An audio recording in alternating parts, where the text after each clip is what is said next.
નમસ્કાર મિત્રો, છેલ્લા લેક્ચરની અંદર આપણે ડાયએઝોનિયમ ક્ષાર ઉપર અટક્યા હતા અને એમાઇનના બધા જ રાસાયણિક ગુણધર્મોની ચર્ચા કરી હતી. હવે આજે ડાયએઝોનિયમ ક્ષાર એના ઉપર આપણે અત્યારે ભણી રહ્યા છીએ, પણ એના વિશે ભણીએ પહેલા થોડું યાદ રાખી લો. પ્રાથમિક એમાઇનમાંથી RN2Cl N2 plus Cl minus આ એલિફેટિક ડાયએઝોનિયમ ક્ષાર N2 એટલે ડાયએઝોનિયમ અને એની સામે AR N2Cl minus aromatic એમાઇનનો diazonium ક્ષાર. આની સ્થાયીતા ખૂબ જ ઓછી હોય છે અને આની કરતા થોડુંક વધારે સ્થાયી, પણ આની કમાલ ઈ છે કે આ એટલી બધી નિપજો આપી શકે છે અને ઈ કઈ કઈ નિપજો આપે છે, કેવી રીતે આપે છે, ઈ આ પાઠમાં આપણે ભણીએ છીએ. અહીંયા Cl લાગ્યો હોય તો એરોમેટિક ડાયએઝોનિયમ ક્ષાર, એલિફેટિક ડાયએઝોનિયમ ક્ષાર. અહીંયા Cl લાગ્યો છે એટલે એરોમેટિક ડાયએઝોનિયમ ક્લોરાઇડ થઈ ગયો. Cl ની બદલે બીજો કોઈ પણ અહીંયા આગળ ક્રિયાશીલ સમૂહ કે પરમાણુ લાગ્યો હોય તો એના આધારે એનું નામકરણ થાય. પણ આપણે બેન્ઝીન ડાયએઝોનિયમ ક્ષાર પૈકી બેન્ઝીન ડાયએઝોનિયમ ક્લોરાઇડ ની વાત કરીએ છીએ અને ઈ કેવી રીતે બને છે. આમ તો આની પહેલાના લેક્ચરમાં આપણે જોયું હતું કેમ બને છે, પણ છતાં ફરી એકવાર એને રિવાઇઝ કરીએ. એનિલિનની પ્રક્રિયા NaNO2 સોડિયમ નાઇટ્રાઇટ અને 2 મોલ હાઇડ્રોક્લોરિક એસિડની હાજરીમાં તાપમાન ત્યારે પણ આપણે વાત કરી હતી, ખૂબ જ મહત્વનો ભાગ ભજવે છે. 273 કેલ્વિન થી 278 કેલ્વિન સુધીનું તાપમાન. પરિણામે અહીંયા એનિલિન NH2 સમૂહ ઉપર N2Cl, N2 ઉપર પોઝિટિવ ચાર્જ, Cl ઉપર નેગેટિવ ચાર્જ, પ્લસ હવે આ પ્રક્રિયા નાખી બેલેન્સ કરો તો NaCl પ્લસ H2O. પણ અહીંના બે હાઇડ્રોજન HCl માના 2H2O. હવે બેલેન્સ છે કે નહીં પહેલા જોઈ લો. સોડિયમનો એક પરમાણુ, ક્લોરીનના બે પરમાણુ, એક સોડિયમ ક્લોરાઇડ સાથે, બીજો બેન્ઝીન ડાયઝોનિયમ ક્લોરાઇડની બનાવટમાં વપરાણો, બાકી હાઇડ્રોજન ને ઓક્સિજન, બે ઓક્સિજન. આ જે બન્યો ઈ બેન્ઝીન ડાયઝોનિયમ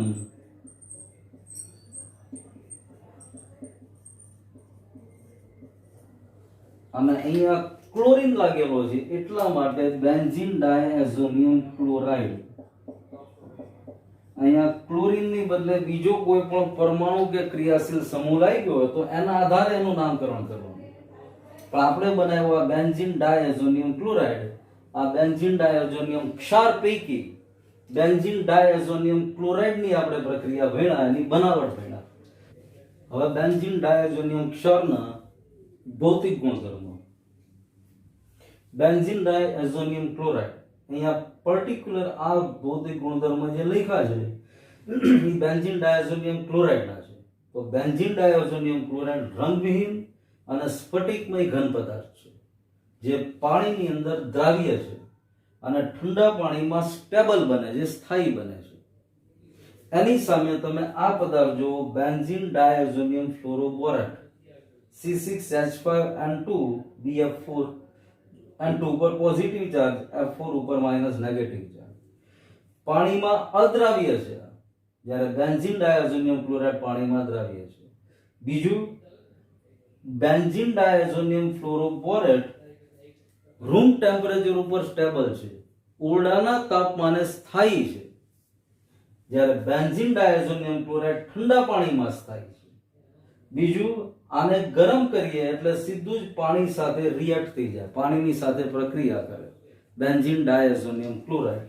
અને શુષ્ક અવસ્થામાં પણ વિઘટિત થઈ જાય. આ આના ભૌતિક ગુણધર્મ છે.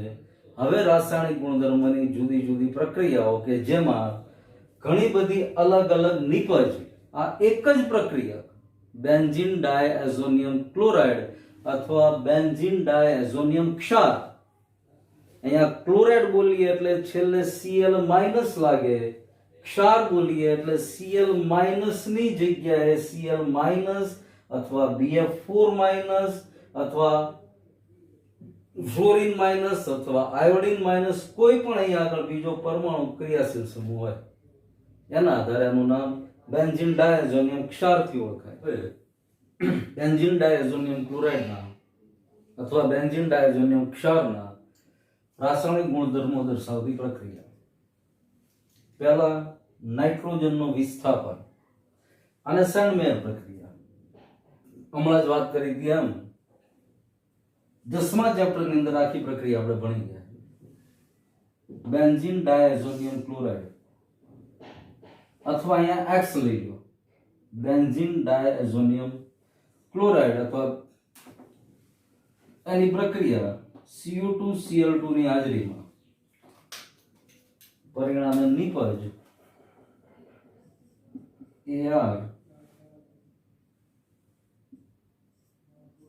ArCl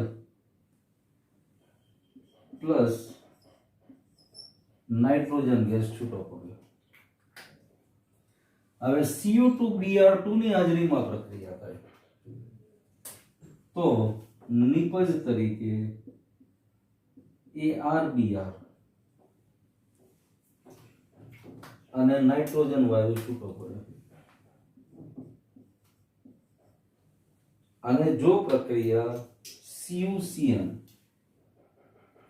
કોપરના સાયનાઇડ સાથે કરવામાં આવે તો અહીંયા સાયનોબેન્ઝીન ArCN, અહીંયા બેન્ઝીન ડાયએઝોનિયમ ક્લોરાઇડ હોય તો અહીંયા ArCN મળવાનું, સાયનોબેન્ઝીન પ્લસ નાઇટ્રોજન વાયુ છૂટો પડે. જસ્ટ આ આખી પ્રક્રિયા આપણે બેન્ઝીન ડાયએઝોનિયમ ક્લોરાઇડ એને ધ્યાનમાં રાખીને કરીએ અને Cu2Cl2 HCl તો નિપજ આપણા હાથમાં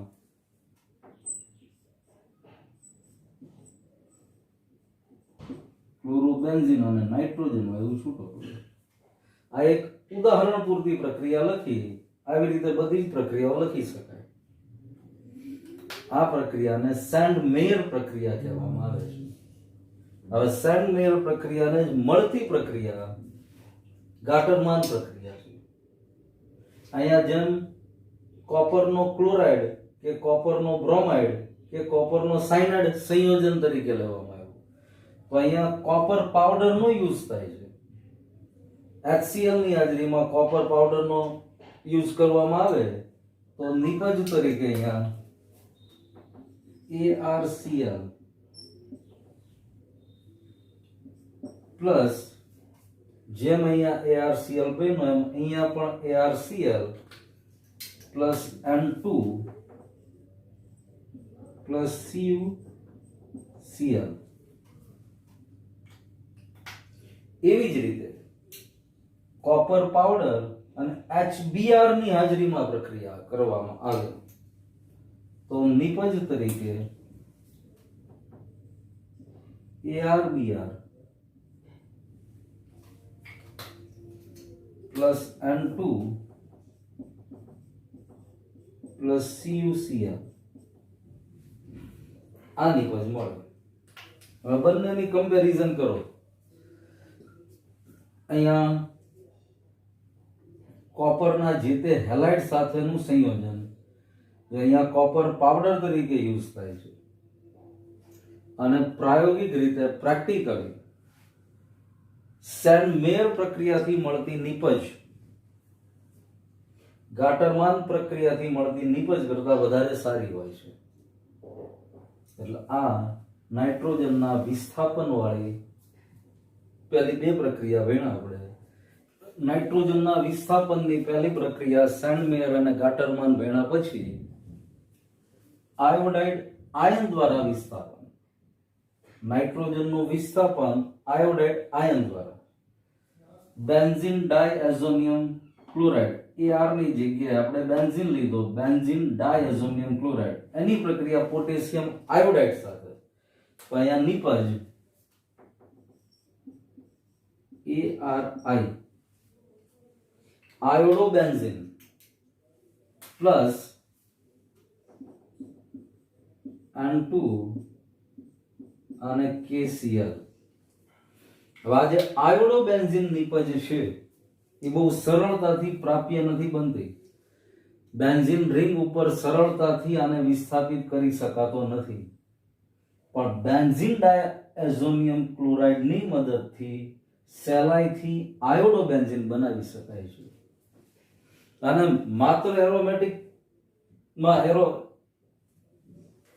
આયોડોબેન્ઝીન જ નહીં, અત્યાર સુધી તમે જોયું ક્લોરોબેન્ઝીન, બ્રોમોબેન્ઝીન પણ સહેલાઈથી બનાવી શકાણા.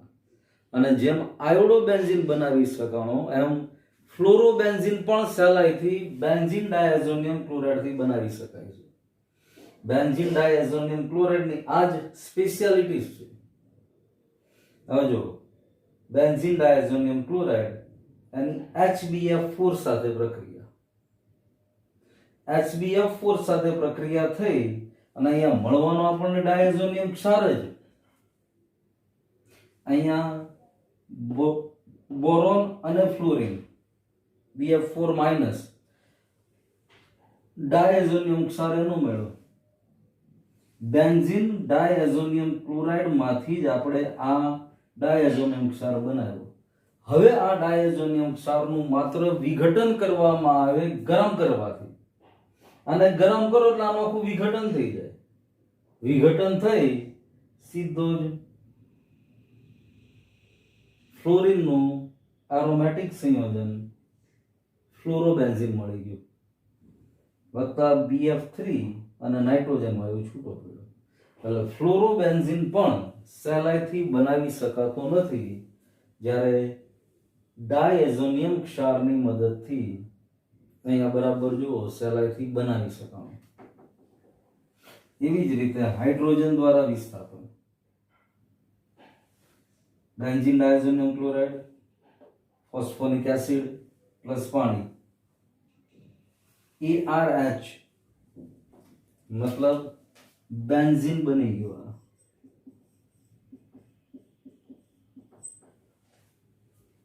નાઇટ્રોજન વાયુ છૂટો પડ્યો, H3PO3 છૂટું પડ્યું અને HCl છૂટો પડ્યો. અને વધારે ઇન્ટરેસ્ટિંગ પ્રક્રિયા નીચેની છે. બેન્ઝીન ડાયએઝોનિયમ ક્લોરાઇડ ઇથેનોલની સાથે પ્રક્રિયા, ઇથાઇલ આલ્કોહોલની સાથે પ્રક્રિયા કરવાથી પણ અહીંયા બેન્ઝીન મળે છે. અહીંયા હાઇડ્રોજને નાઇટ્રોજનનું વિસ્થાપન કર્યું, અહીંયા ફ્લોરિને નાઇટ્રોજનનું વિસ્થાપન કર્યું, અહીંયા આયોડિન નાઇટ્રોજનનું વિસ્થાપન કરે છે.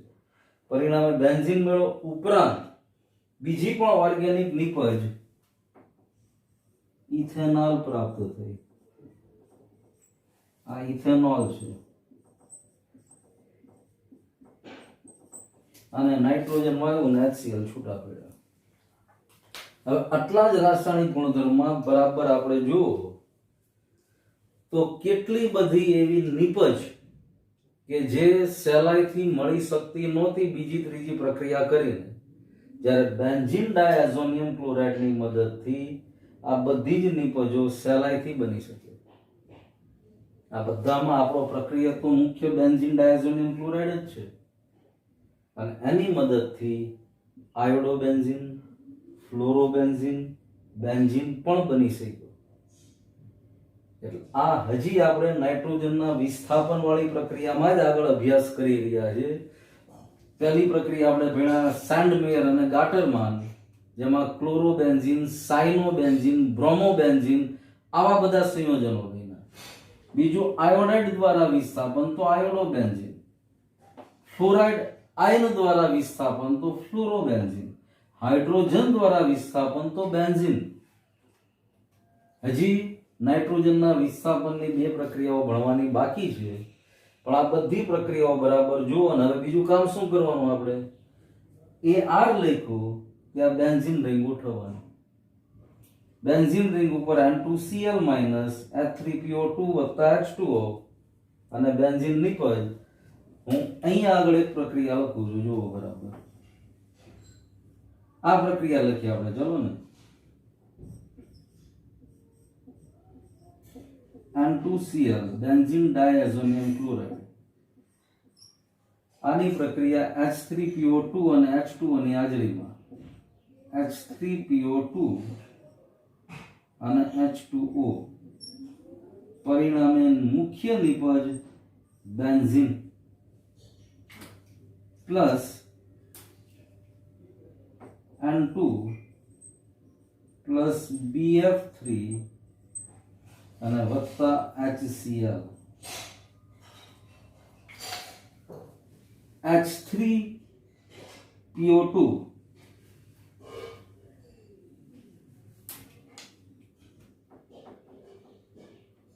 H3PO2 નું H3PO3 માં રૂપાંતરણ થઈ જશે ભાઈ. હવે આને બેલેન્સ જુઓ બરાબર. નાઇટ્રોજન ગેસ સીધે સીધો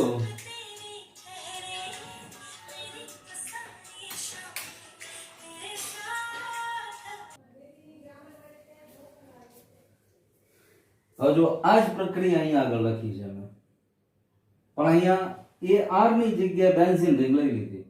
અને આપણે આ બધી જ પ્રક્રિયા આપણી બુકમાં, રફ બુકમાં કે ફેર બુકમાં કે ટેક્સ્ટ બુકમાં જે જગ્યા આપીને લખવા જ માંડવાની. આ તો આપી છે એમાં બધી, પણ બાજુમાં સાઈડમાં તમારે AR ની જગ્યાએ એરોમેટિક રિંગ ગોઠવી અને પ્રક્રિયા કરવા માંડવાની. હવે જુઓ બરાબર. Benzene diazonium chloride, phosphoric acid, પાણીની હાજરીમાં પ્રક્રિયા, બેન્ઝીન, નાઇટ્રોજન વાયુ છૂટો પડ્યો, H3PO3 અને HCl છૂટું. આને બેલેન્સ કરી જોજો. અહીંયા હાઇડ્રોજને નાઇટ્રોજનનું વિસ્થાપન કરી દીધું.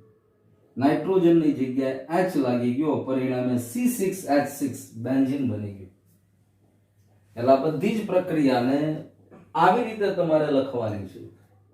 નાવિડના લખશો, 2-3 વાર પ્રેક્ટિસ કરશો, પાકવા બધી પાકી થઈ જશે. આ મોટા ભાગની વન લાઇનર ઇક્વેશન જ છે. આ એક સરસ પ્રક્રિયા છે. HBF4 ની સાથે બેન્ઝીન ડાયઝોનિયમ ક્લોરાઇડની પ્રક્રિયા કરવાથી અહીંયા આગળ ડાયઝોનિયમ ક્ષાર જ મળે છે, પણ હેલોજન વાળો નહીં, BF4 વાળો ડાયઝોનિયમ ક્ષાર મળ્યો. જે આપણે હમણાં ભૌતિક ગુણધર્મ જોયા હતા એમાંના બીજા પ્રકારના ડાયઝોનિયમ ક્ષારના જે ભૌતિક ગુણધર્મ હતા એ ક્ષાર મળ્યો, કે જે રૂમ ટેમ્પરેચર ઉપર સ્થાયી છે, પાણીમાં અદ્રાવ્ય છે. હવે આને ગરમ કરો એટલે આનું ખુદનું વિઘટન થઈ જશે, અને વિઘટન થઈ ARF પ્લસ BF3 અને નાઇટ્રોજન વાયુ છૂટો પડે છે. હવે નાઇટ્રોજનના વિસ્થાપનની પાંચમી પ્રક્રિયા હાઇડ્રોક્સિલ સમૂહ OH- દ્વારા વિસ્થાપન. અહીંયા ડાયઝોનિયમ ક્ષાર માત્ર પાણી સાથે પ્રક્રિયા, મતલબ ડાયઝોનિયમ ક્ષારનું દ્રાવણ જ હોય અને એને 283 કેલ્વિન જેટલું ટેમ્પરેચર મળે એટલે તરત જ અહીંયા ડાયઝોનિયમ ક્લોરાઇડમાં N2 નું વિસ્થાપન H2O માં રહેલા OH- દ્વારા થઈ જાય. એટલે અહીંયા નિપજ AROH, મતલબ જો બેન્ઝીન હોય તો ફિનોલ નિપજ તરીકે મળે સીધી જ, વત્તા N2 પ્લસ HCl. આ પ્રક્રિયાને પણ બેન્ઝીનના સંદર્ભમાં આ રીતે લખી શકાય ચોક્કસ. Benzene diazonium chloride N2Cl plus minus plus H2O 283 kelvin temperature, benzene diazonium chloride માંથી phenol plus N2 plus HCl. અહીંયા ફિનોલ શબ્દ હું ભૂસી નાખું છું કારણ કે અહીંયા એરોમેટિક રિંગ છે. જો ટોલ્યુઇન જેવો કમ્પાઉન્ડ લેવામાં આવે તો અહીંયા નિપજ બદલાઈ જાય. એટલે અહીંયા સ્પેશિયલી બેન્ઝીન ડાયઝોનિયમ ક્લોરાઇડની જ પ્રક્રિયા કરી આપણે, પરિણામે ફિનોલ નિપજ તરીકે મળ્યો. હવે એવી જ રીતે નાઇટ્રો સમૂહ દ્વારા વિસ્થાપન. હવે અહીંયા પણ સૌથી પહેલા ડાયઝોનિયમ ક્ષારની પ્રક્રિયા ફ્લોરોબોરિક એસિડ, હમણાં જ ફ્લોરોબેન્ઝીન આપણે બનાવ્યો હતો એ જ પ્રક્રિયા ફ્લોરોબોરિક એસિડ સાથે પ્રક્રિયા થઈ ડાયઝોનિયમ બોરેટ નામનો ક્ષાર મળે છે, Ar2BF4-. હવે આ ક્ષારને સોડિયમ નાઇટ્રાઇટ NaNO2 ની હાજરીમાં ગરમ કરવાથી અને કોપર એઝ એ કેટાલિસ્ટ તરીકે ઉપયોગ કરવાથી ArNO2 એરોમેટિક રિંગ ઉપરનું નાઇટ્રો સંયોજન મળે છે. જો અહીંયા Ar તરીકે બેન્ઝીન લેવામાં આવે તો નાઇટ્રો બેન્ઝીન થઈ ગયું, પ્લસ NaBF4 પ્લસ N2 આ ઉપનિપજ મળે છે. પણ મુખ્ય નિપજ નાઇટ્રો એરોમેટિક રિંગ ઉપર નાઇટ્રો સમૂહ લાગી જાય છે. આ 6 પ્રક્રિયાઓ બેન્ઝીન ડાયઝોનિયમ ક્ષારની નાઇટ્રોજનના વિસ્થાપન વાળી પ્રક્રિયાઓ કહેવાય. હવે આ 6 પ્રક્રિયામાં બરાબર રીતે નોટિંગ કરો, માર્ક કરો તો કેટલી બધી અલગ અલગ નિપજો આપણને એક જ પ્રકારના ક્ષાર મળે. બેન્ઝીન ડાયઝોનિયમ ક્લોરાઇડ ઉદાહરણ તરીકે જોઈએ, અહીંયા ડાયઝોનિયમ ક્ષાર આપણે લખ્યું પણ આપણે પર્ટિક્યુલર Ar તરીકે એરોમેટિક રિંગ તરીકે બેન્ઝીન લઈએ તો benzene diazonium ક્લોરાઇડમાંથી નાઇટ્રોબેન્ઝીન, ક્લોરોબેન્ઝીન, fluorobenzene, આયોડોબેન્ઝીન, phenol, benzene ખુદ, આવી બધી અનેક નિપજો માત્ર એક જ પ્રકારના ક્ષારમાંથી મળી. એટલા માટે આનું મહત્વ ઉદ્યોગોમાં અને અભ્યાસમાં પણ મહત્વનું છે. હવે આની પછી હજી બેન્ઝીન ડાયઝોનિયમ ક્ષારની અથવા એઝોનિયમ ક્ષારની જેમાં નાઇટ્રોજનનું વિસ્થાપન નથી થતું પણ બીજી રીતે પ્રક્રિયા થાય છે, એ એક ભણવાનું બાકી. પણ એને આની સાથે મિક્સ નથી કરવું. આ અહીંયા સુધી પૂરતું છે. યાની પછીના લેક્ચરમાં જોશો, કારણ કે આમાં ઘણી બધી પ્રક્રિયાઓ ભેગી થઈ ગઈ અને આ બધી પ્રક્રિયાઓ વ્યવસ્થિત રીતે લખવાની પ્રેક્ટિસ પાડશો તો આ પ્રક્રિયા અઘરી નહીં લાગે. અને જ્યારે બીજા પ્રકારનો ગુણધર્મ આપણે ડાયઝોનિયમ ક્ષારનો ભણીશું ત્યારે આ 6 પ્રક્રિયાને ફટાફટ રિવાઇઝ તો કરશું જ. એને રિવાઇઝ કરી અને પછી આપણે આગળ જશું ને પછી આપણું આ ચેપ્ટર પૂરું થશે. આની પછીનો હજી એક લેક્ચર આ ચેપ્ટર માટે જોશે અને પછી આ ચેપ્ટરના અમુક મહત્વના પ્રશ્નો ના જવાબ તમારે લખવાના છે જોયા વગર. એ બધી સૂચનાઓને બધું તમને મળી જશે. પણ અત્યારે જેટલું ભણ્યા એને બરાબર પાકું કરી નાખો લખીને, અગાઉ ભણ્યાને રિવાઇઝ કરી નાખો. આની પછીના લેક્ચરમાં હજી આપણે ડાયઝોનિયમ ક્ષાર કન્ટિન્યુ છે, એના બીજા પ્રકારની રાસાયણિક પ્રક્રિયાઓ ભણશું. આ રાસાયણિક પ્રક્રિયાઓ નાઇટ્રોજનનું વિસ્થાપન થાય એ પ્રક્રિયા આપણે ભણ્યા. બાકીની પ્રક્રિયા નેક્સ્ટ પીરિયડમાં જોશું. ઉપરાંત એ પીરિયડની અંદર આમાં જે 6 ગુણધર્મો ભણ્યા અને ફટાફટ રિવાઇઝ પણ કરીશું. Thank you.